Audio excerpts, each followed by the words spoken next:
تین دوست کا واقعہ۔ ایک دفعہ حضور صلی اللہ علیہ وسلم نے اپنے صحابی کا واقعہ سنایا۔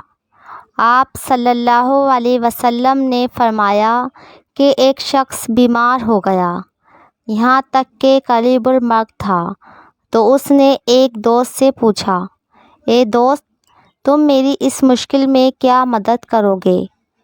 اس نے جواب دیا، جناب، میں ساری زندگی آپ کی خدمت کرتا رہا ہوں، لیکن اب موت کا میرے پاس کوئی علاج نہیں، اب میں آپ کی کوئی خدمت نہیں کر سکتا۔ اس نے دوسرے دوست کو طلب کر کے اپنی مدد کا کہا۔ اس نے جواب دیا، میں تو آپ کے لیے صرف یہ کر سکتا ہوں، اگر آپ کا انتقال ہو جائے تو میں آپ کو نہلا کر خوشبو لگا کر دفن کروں گا۔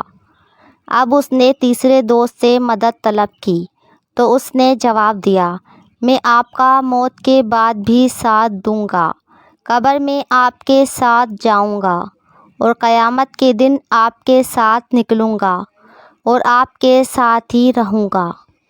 یہ سارا واقعہ سنانے کے بعد حضور صلی اللہ علیہ وسلم نے فرمایا، تم جانتے ہو یہ تین دوست کون ہیں؟ پہلے کا نام مال، دوسرے کا نام عیال یعنی رشتہ دار، اور تیسرے کا نام اعمال ہے جو ہمیشہ انسان کے ساتھ رہیں گے۔